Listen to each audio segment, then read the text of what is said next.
I'd like to thank the organisers of the conference and to Louise Marie for inviting me over to speak about management of potato cyst nematodes. I'm John Pickup. I work for Science and Advice for Scottish Agriculture, and my responsibility is regulatory control. So, thank you very much. I'm obviously taller than Vivian. And so I'm putting government legislation into practice and ensuring that the EU directive is implemented. Okay, outline of my talk today is I want to cover PCN outbreaks, looking at worldwide implications of PCN, and I'll touch a little bit on what Inga's talked about there, and the eradication programs, and if you can't eradicate, containment, and then I'll go into the European situation where we're living with PCN and that we have a statutory component in relation to preventing the transmission of PCN with seed potatoes, and then we have a more deregulated, which is left to the growers to manage the PCN situation with their Ware potato production. And there I want to separate out two issues, managing yield and managing the land. Unfortunately, the short-sighted approach is to manage the yield. The longer term and the better approach is to manage land. And we're trying to encourage people to look more at the land and less at the yield. But that's an increasing problem because a lot of growers are now growing on land that they rent from their neighbours, and they're quite often more concerned with the short-term prospects because the long-term management of the land might not affect them because the person who owns the land might not rent to them the next time round. So that's an ongoing problem. Okay, potato cyst nematodes, for which I apologise, I come from Europe. PCN is the abbreviation for potato cyst nematodes in Europe. Over here it can be pale cyst nematode. So when I talk about PCN, I'm actually talking about potato cyst nematodes and not Globodera pallida. If land elsewhere in the world outside South and Central America is growing potatoes, then it's extremely unlikely to contain PCN. PCN originated in South America, in the Andes, as Vivian has pointed out, and has only really been transmitted to other parts of the world with potato cultivation. If high levels of PCN are allowed to develop, then yields are severely compromised. Previous speakers have demonstrated that. So the first element of any control strategy should be outbreak management. And for outbreak management, you need a good surveillance program, and then you need biosecurity to ensure that eradication, and you need to address the means of transmission of PCN and the various control pathways. Outbreak management. Outbreaks have been recorded from most parts of the world where potatoes are grown. The only major potato producer in the world that has yet to report an outbreak is China. And reports of PCN remain scarce from many countries, with some countries with extensive potato areas, and these are most notably Australia, India, and probably, although the information's not always available, some parts of the former USSR. But the main issue here for North America, and Inga's pointed this out, is that outbreaks of PCN in North America are very scarce. This essentially, Inga's gone through this. There's a few other recorded outbreaks that are on here. There was an outbreak in Delaware in 1968 that was reported in the journals. In Canada, there's an outbreaks in Newfoundland where I think both pallida and rostochiensis are present. Vancouver Island, 1965. Quebec in 2006, which Inga's mentioned, and there is a record from Alberta in 2007, although I don't think that has ever really been confirmed as a field outbreak. And also Mexico has PCN recorded from a number of states. The majority of those outbreaks are of rostochiensis, with pallida just present in Idaho and Newfoundland. PCN are treated as quarantine pests throughout the world due to the severity, and Inga's slide from New York State has amply demonstrated that. However, in Western Europe, PCN are widespread, and there is a view in some quarters that we shouldn't be treating PCN as a quarantine organism in Europe. And to expand on that, this is a slide extracting relevant information from the International Standards on Phytosanitary Measures, which are worldwide acceptance procedures and protocols for recognizing quarantine pests, and a lower priority, which is a regulated non-quarantine pest. And essentially how PCN are treated in North America is the quarantine pest description, and in Europe it's the regulated non-quarantine pest approach. So if we look at pest status, it does work. In North America, pest status, PCN are absent or of very limited distribution. In Europe, present and widely distributed. The procedures are in North America, are essentially to address all pathways and implement phytosanitary measures for all of those pathways. In Europe, the statutory approach is to make sure that we're just addressing PCN on potatoes for planting. So it's just seed potatoes in which PCN is regulated. Impact there's probably not that much difference. We do know so much about PCN that we would say that impact is known, certainly in Europe, and predicted. We probably know exactly what's going to happen in North America if PCN spreads around. I don't think that's a major issue. Official control, where PCN is present, we have in North America an eradication program or a containment program in place. Whereas in Europe, we're only really addressing the issue in relation to plants for planting. So there is a different way in which we treat PCN in North America and Europe. Looking at outbreaks, and if we look at characterizations of outbreaks across the world, early detection of PCN has proved exceptionally difficult. Infestations, when they've been found, have usually been well established. And by the time detection occurs, those populations are generally high and causing visible damage. Outbreaks have then, by that stage, have generally spread to neighboring and connected fields. So therefore, it's very difficult to keep the lid on PCN outbreaks. In Quebec and Vancouver Island, those outbreaks have been associated with very short rotations. I think I was once told that in Quebec, in the area in which PCN were detected, the rotation was potatoes, snow, potatoes, snow. So I think that was an additional challenge in some of the areas. But generally, eradication has been hard to achieve. Western Australia have achieved eradication of PCN. Vancouver Island, their area on the Saanich Peninsula is still out of production as far as I'm aware. Potato production in that area is prohibited, but it's been over 30, probably over 40 years without potatoes, so almost certainly that has been a successful eradication.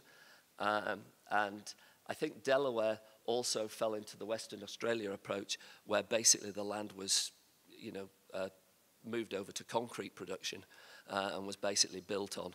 So those have been ways in which PCN has been successfully controlled. So looking at soil sampling, I'm sure that I could get a much more impressive photograph of demonstrating how small a soil sample is compared to the amount of soil present in the field if I came over here and looked at some of your fields. But this was a field that was available locally, but it's still a massive amount of soil in the field, and you can only take a very small amount of soil. No matter how effective and efficient your soil testing method is, you're only ever going to be looking at a very small proportion of that field. And that makes detection of PCN after potatoes of a PCN have actually been introduced into the land very difficult. This is a figure that I quite like to use. I've adapted it from the Golden Nematode Handbook, which was written by Spears in 1968 as a guide to managing PCN in New York State.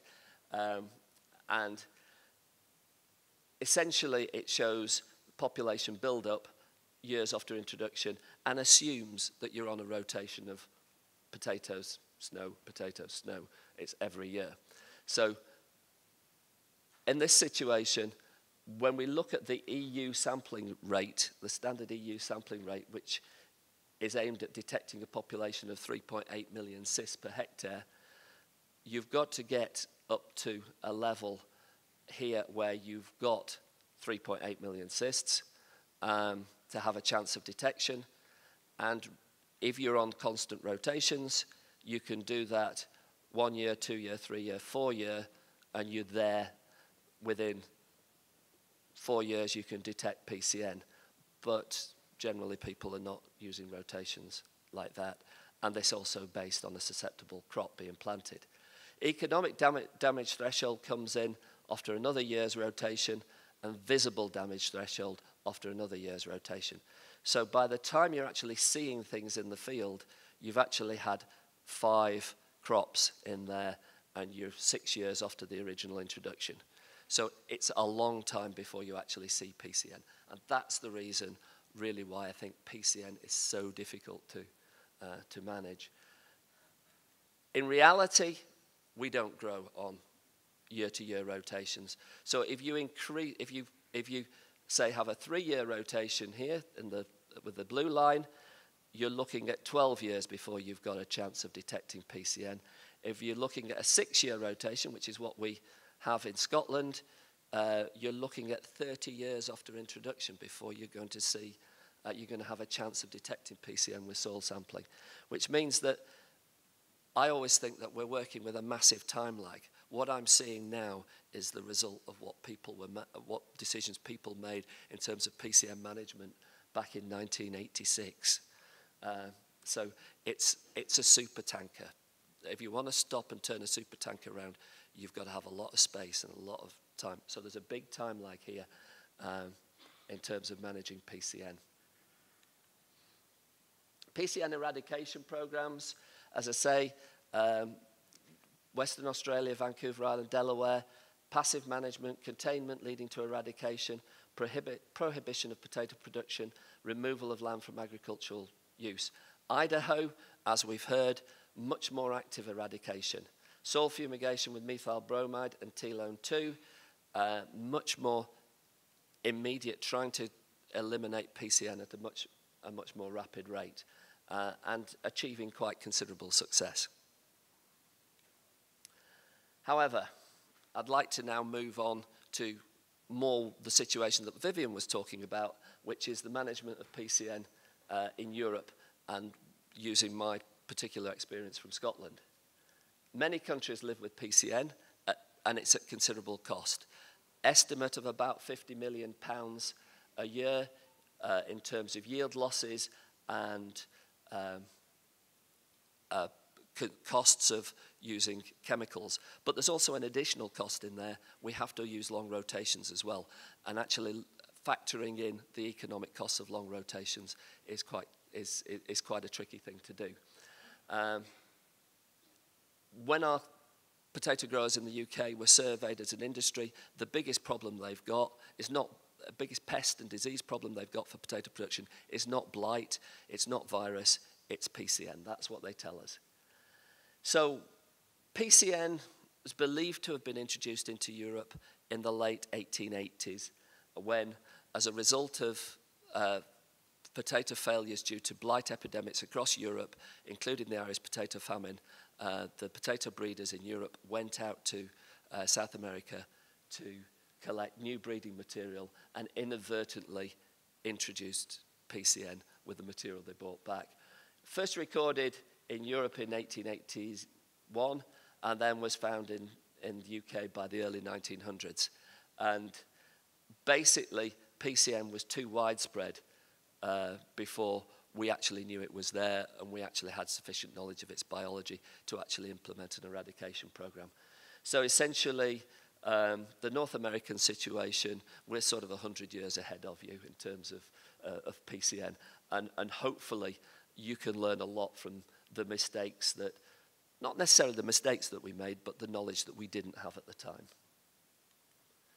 So Vivian's already given a bit of information like this. This is essentially where I carry out soil tests, which is otherwise is where people grow seed potatoes, where the color is darker, there's a greater intensity, and this is where PCN occurs, rostochiensis and pallida.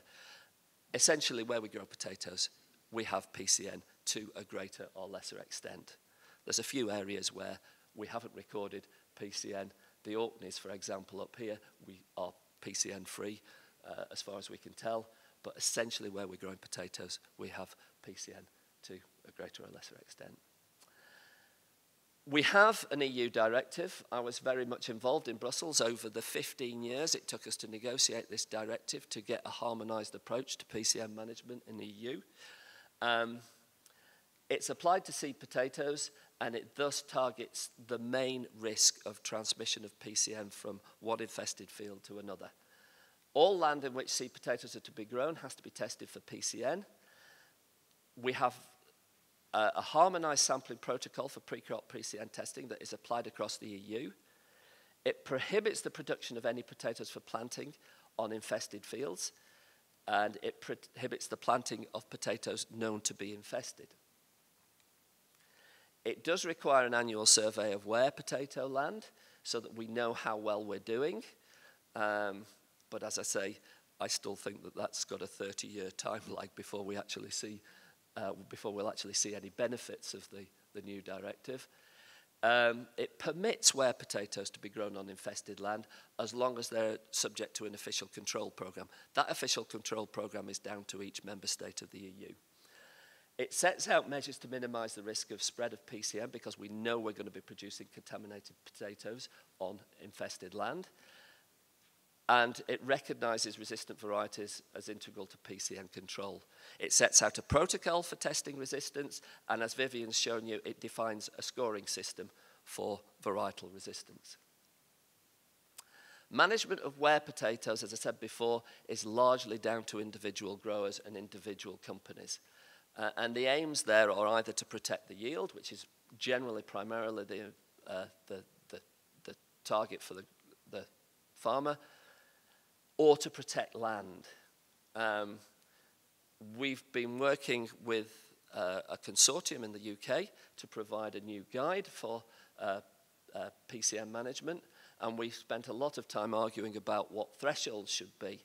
If we're looking to protect yield, we're generally looking at thresholds in the region of 10 eggs per mill, but that's open to quite a lot of debate. If we're looking to protect land, then basically if PCN's there, you should be looking at using resistant varieties to prevent 20 to 50-fold increases, which you will get on a susceptible variety. We have common practices use long rotations to take advantage of natural decline rates of 20 to 30% of the population per year.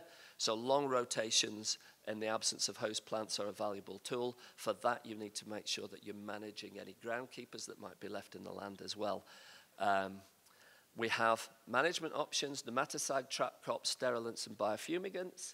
And they are aimed at reducing PCN populations in addition to the natural decline rates. Success rates vary, but typically they're 50% to 75%, 90% in exceptional cases. Variety choice and resistant varieties makes a big difference. And if you go in with a susceptible crop after having taken the land out of production for maybe 7, 8 years, and you're going with a acceptable crop, that land is going to return very rapidly to a very poor state of health with regards to PCN. Chemical control. The EU has steadily removed a lot of our chemical controls. We've lost aldecarbon methyl bromide. Granular nematicides available in the UK. We did have Vidate until the leak at the DuPont factory in Houston last year, which killed 4 people, meant that Vidate is no longer available, and it hasn't been available for this year, and there's question marks about whether it'll be available next year. But we have the organophosphates, nemathorin and mocap.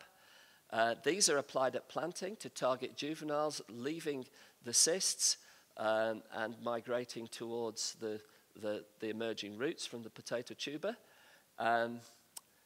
They can increase yield by 50% or more by effectively reducing the initial population, the PI, the initial population. But their effect on PF is less impressive. Biofumigants rely on the release of isothiocyanates, which have a biocidal effect and can manage soil-borne pests and pathogens. Their results are very variable due to a variety of factors, but if used well, they can have a similar effect to nematicides, reducing the initial population by 70 to 80%. But they do require 10 to 14 weeks of use of the land, which generally means that the crop for that year is out of option. So unless people can grow this on some environmental scheme, like a set-aside scheme that we use in the UK, they're not widely taken up at the moment.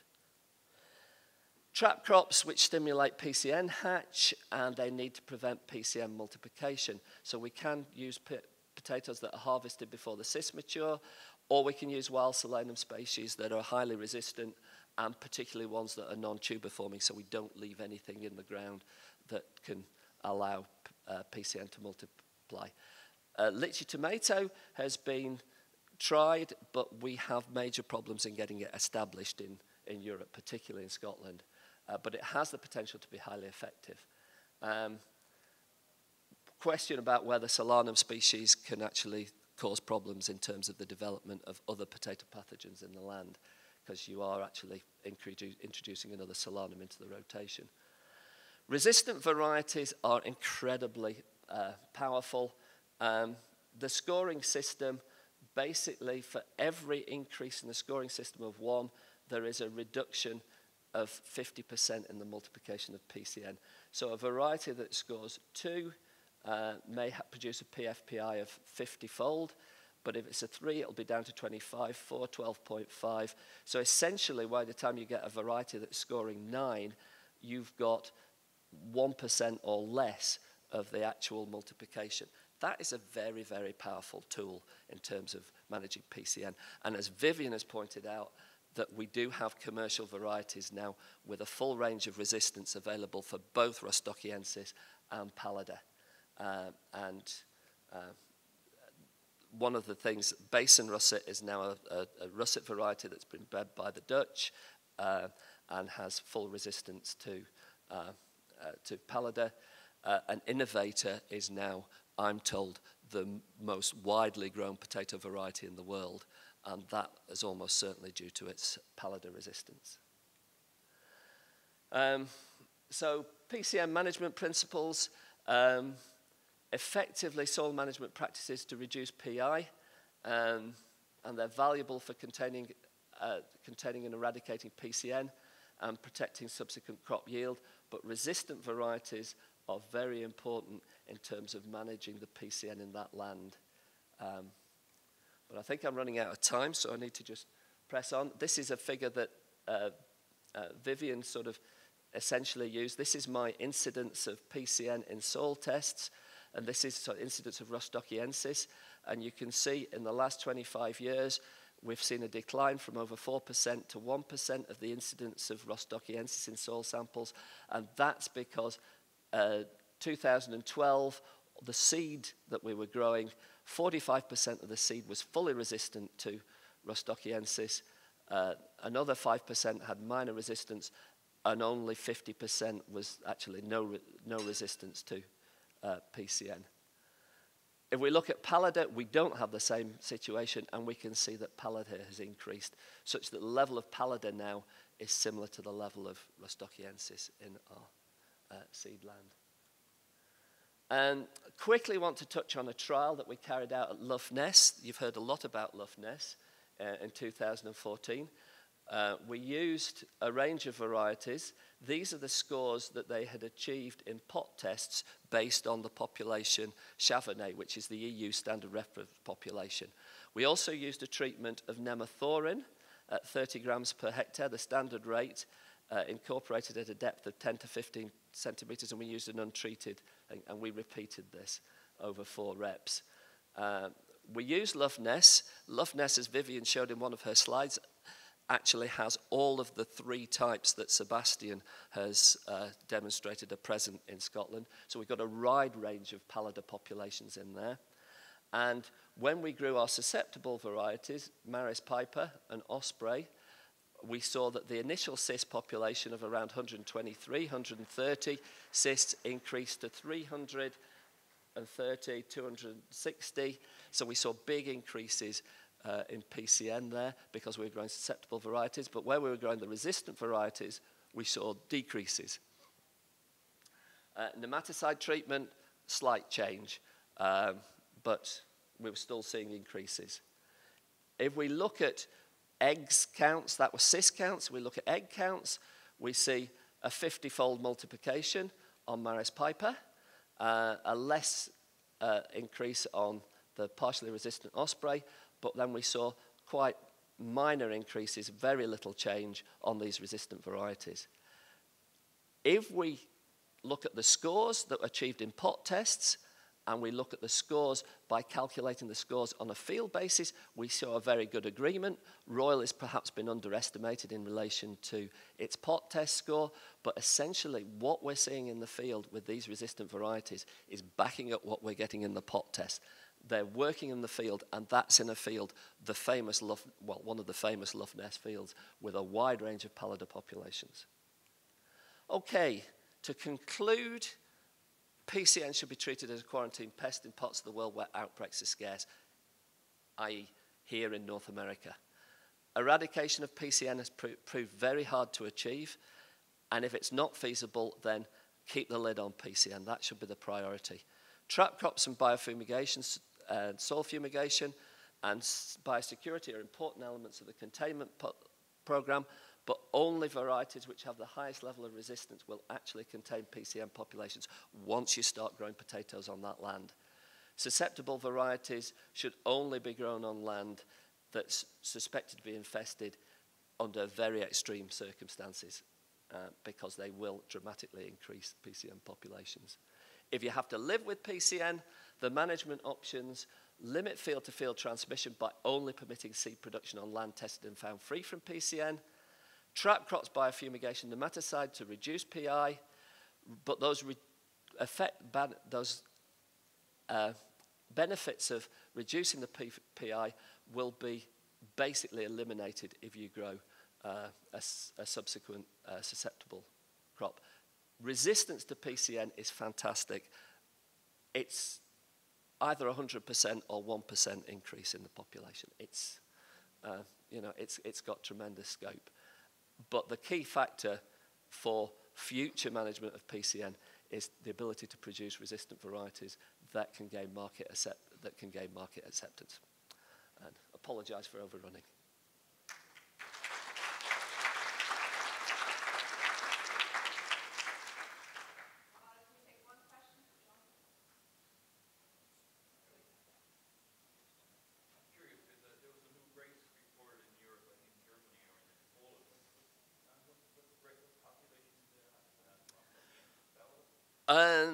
Yes, Bjorn Njeri has talked about that. I'm not sure, has he published anything on it yet? He has, yeah.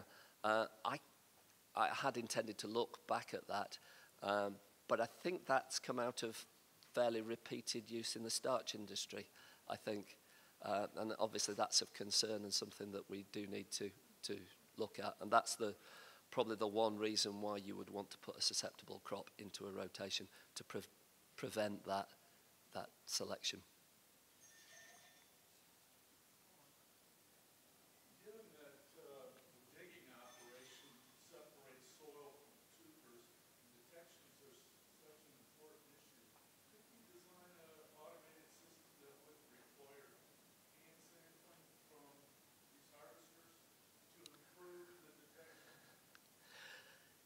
think, yes, I mean, for export, for example, for exports of potatoes to certain countries to meet their import requirements, we actually test soil that is accompanying the tubers. We take a certain number of bags and we extract the soil and we test that. That is an additional test. There is a good argument for testing after harvest rather than testing before, because if you've grown a susceptible crop, then you're going to have more PCN there. But the big issue there for the industry is somebody's committed a lot of money into producing a commercial crop, and you're going to then say that that commercial crop can no longer be planted, and you're not going to get a lot of people growing potatoes if they're going to run that risk.